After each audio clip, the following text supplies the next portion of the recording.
something you're real familiar with, aren't you? I'm a buyer here. I've known Patrick and Blaine for many years. They're invested in this project. I'd like to introduce Patrick Duke and Blaine England. Patrick owns Duke Capital Management, the financing arm of this particular project, and really the brainchild with Blaine England of Austin Terraces. They partnered to, this is our 8th project together, guys? Yeah, something like that. So what they do is buy old apartment complexes in great neighborhoods and turn them into condos, and we have been incredibly successful in finishing these things. Guys, I invited you on here today because I thought it would be interesting to share with our listeners some of the things you guys think about when investing in projects. Talk about a little bit of the projects they have here. Talk about some of the things that have changed since the height of the boom in 2008. And I thought you might be willing to share a few secrets, like what areas do you think that are hot for investors right now, too? If that's all right, let me just kind of put this out there. What kind of projects do you guys look for when you're thinking about buying? Blaine, why don't you take that one? Well, in the big picture, I mean, the reason we're doing infield, high-end condo conversions is because it's Austin. There are very few markets that are going to drive demand for condos to the point where buyers will tolerate this financing market. I mean, the hoops these buyers have to jump through to get into a condo conversion are a real barrier, and it takes a huge pool of buyers to find a couple of fish that can thread that needle, and because of all the things y'all were just talking about. But we're just huge believers in Austin, and Austin has a way of just overcoming all those obstacles for us. And the same things happen for us at this current project. So some of the financing options that you have, maybe larger down payments, a limited number of lenders. Is that what you're thinking? Yeah, I mean the guidelines are just tougher and tougher. I mean, you got to have higher and higher credit scores. You got to have a bigger down payment. Your ratios have to be more in line than ever. The lenders just they don't have the option of making exceptions to any of the guidelines, and the guidelines are tighter and tighter. So you have a situation where the guidelines are being written on a national basis based on 20,000 vacant units in Miami and 10,000 in New York, and just across the country they have all these vacant units, and so the lenders' guidelines are written nationally. Well, in Austin we have a balanced market, but our buyers still have to comply with these ridiculous condominium guidelines. So there's really not a way around it that we've been able to find. I've seen that firsthand, Kevin. I mean, this is what he's talking about now. The buyers, though, I think are stepping up to Patrick and Blaine, if you can agree. These buyers, I have seen very few buyers with less than 20% down nowadays. What about you guys? Well, even with 20% down, it's tough. I mean, yeah, right. With 20% down, you still got to have what credit score, Perry? At least 720. At least. Yeah. I mean, it's definitely a challenge, and I know what you're talking about with the overlays and the other requirements and lenders, and then you throw in issues about warrantability, about projects and other issues, and like you said, it's a needle you have to thread. And thank God Austin has a very strong demand side, so that.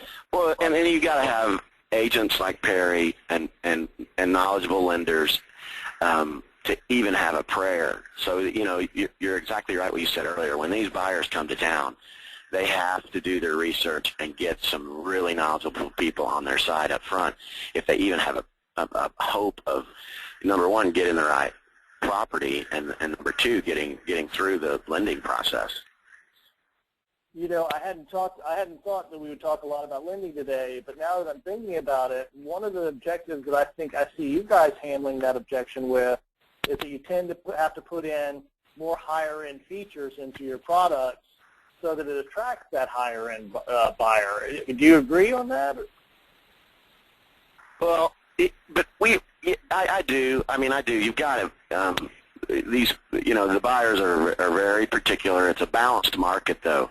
I mean, I contend that there are a lot more people that wish they were buyers than there are people that can even have a prayer qualifying. I mean, there's plenty of buyers out there, and they're knowledgeable. They know that, hey, out of these 100 people looking at this project, I'm one of the only ones that really qualifies. So they're very demanding. They're particular, and they want all the features. And yeah, that's exactly right. They feel like they can afford to be particular because they can. Do you mind commenting on some of the things that you've noticed have changed since 2008, the real height of the boom here? I mean, how have buyer demands changed since then? Well, it's just it's a renter's market now.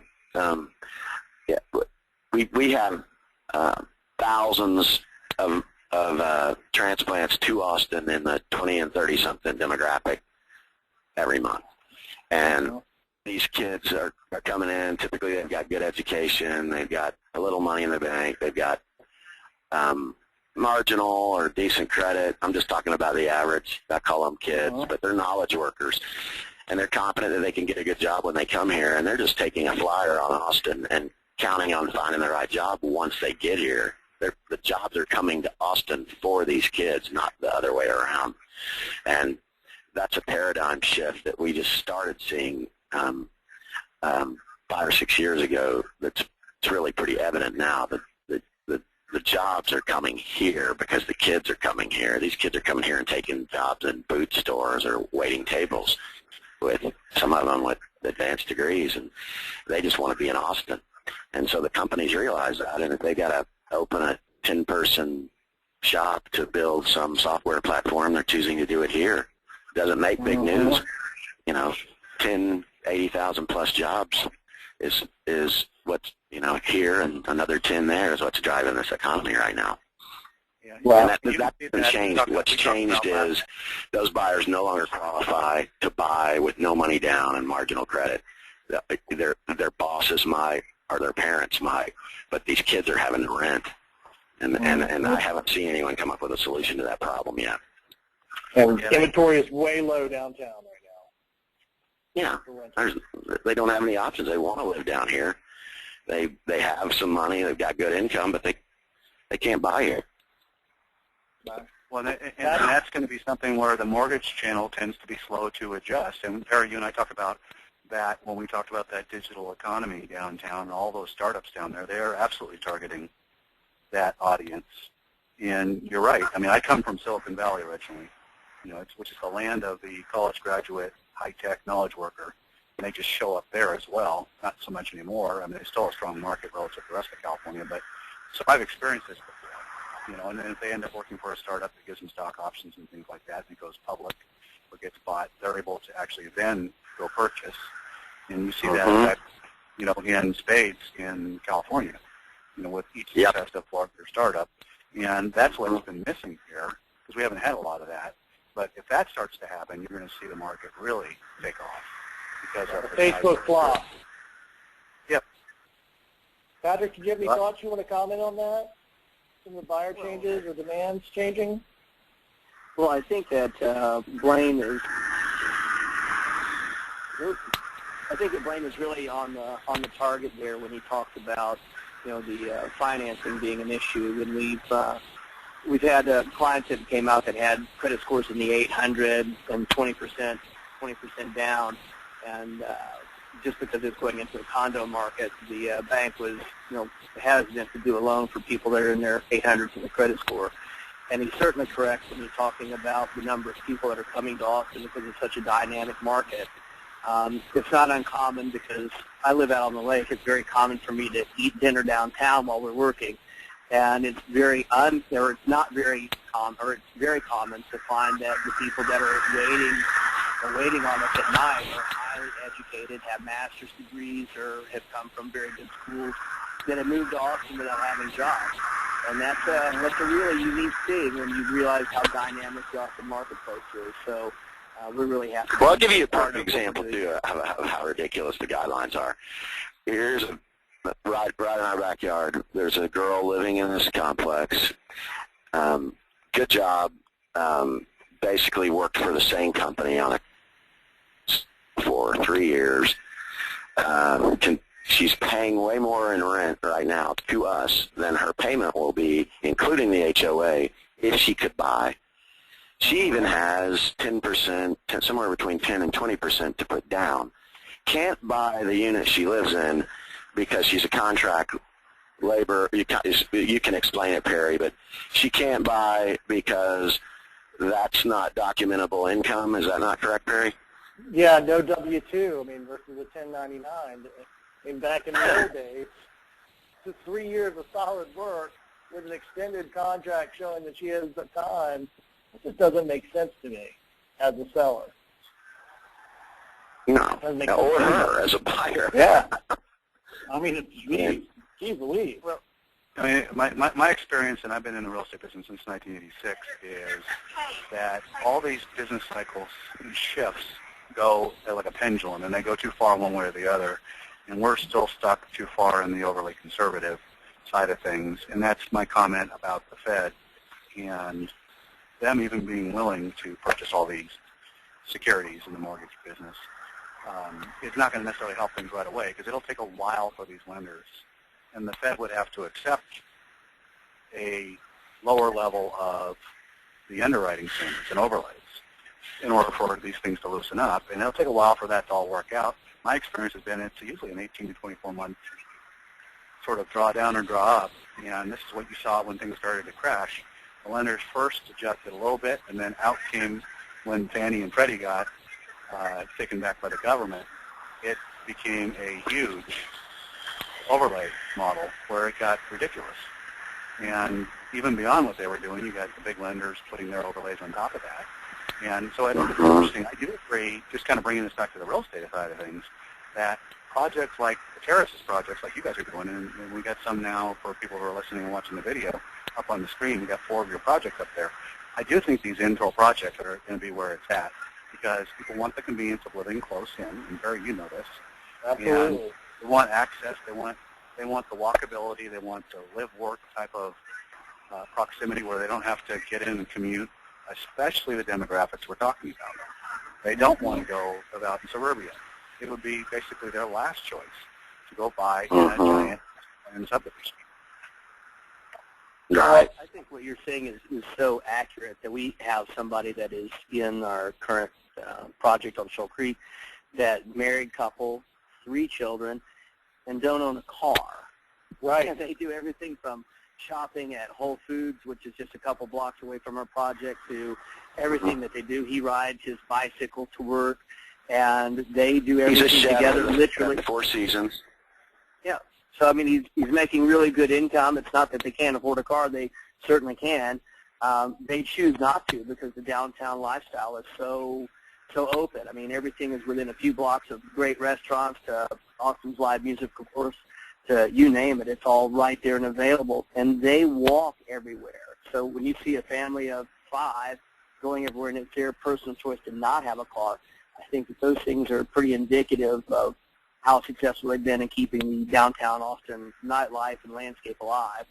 And I think that's why people are moving. Perry and I both live in the project, and I think he'll say the same thing. I don't get in my car on the weekends. I mean, there's a concert at Town Lake. I just walk down there. I've got someone staying with me, and they said, "Oh, we forgot jeans." And well, they just walk across the street and buy a pair at him. Or let's go to a sports bar. The tavern's a block away, or Whole Foods is up the street, and Fresh Plus, another grocer, is maybe a half mile away. You just don't need. It's a true pedestrian lifestyle, and that's what these kids are. These 20s and 30-somethings that are moving to Austin, they move here because they come and they see this city at its best during South by Southwest or ACL, and they put it at the top of their list. And when they get that graduate degree, or they cash out of whatever on the West Coast or the East Coast, they say, I've got a little breathing room here, I'm going to move to Austin. And there's a lot of disappointment when they see how tough it is to get down here because of these constraints we're talking about. I think the market is huge. I think that we're only seeing the tip of the iceberg because most of those buyers have been beaten down, and they've heard that you have to have 20%, you got to have 800 credit, you got to have all this stuff.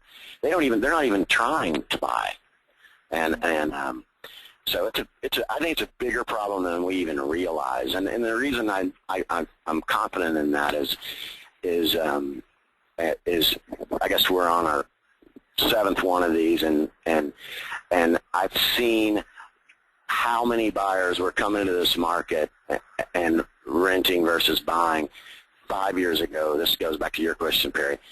There are not nearly as many of those kids even trying to buy now as there were 5 years ago because they've been beaten out of the marketplace. I think that demand is still there. They're just not even trying anymore.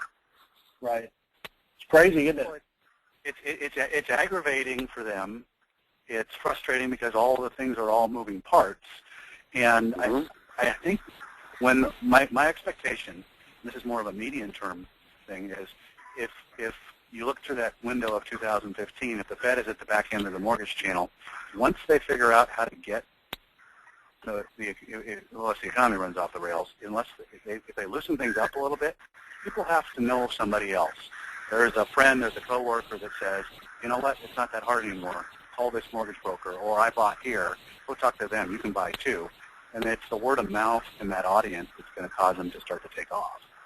And they're just busy living their lives now, and I think that will take the market through the next uptick in activity because there is a lot of pent-up demand. It's different than somebody who's got, kids and they want to live in Circle C and they're moving in because, it is a real problem. I mean, if you're self-employed, you have a hard time getting a mortgage in a condo downtown. How many people are self-employed?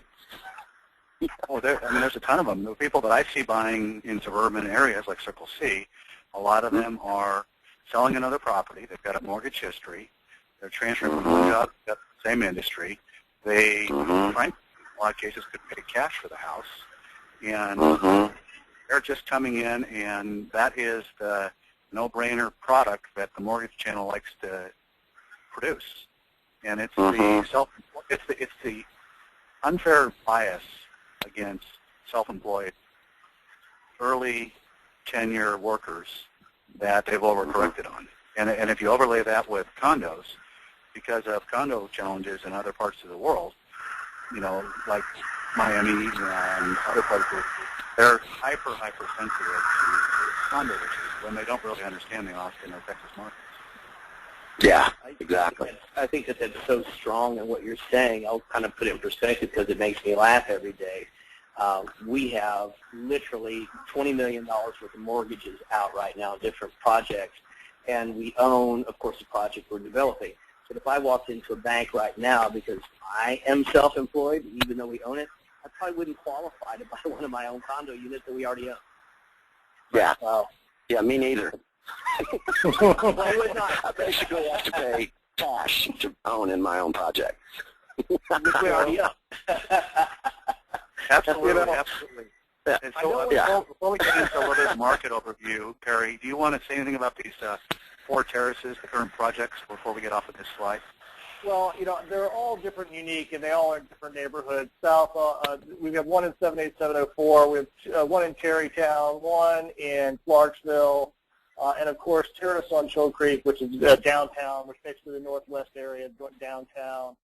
I'm really proud to be a part of this project, and I'm really glad that we have. And I think that even with the troubles that we've had in financing recently, there's a lot of people who are buying here, and they're putting solid offers down. And if you're ready to buy, and if you know you can, if you know you have a good 1090, a good W-2 job with a good down payment, you're going to get a good deal here, and you're going to live a great lifestyle. And I'm really glad that we were able to bring you guys on board for that.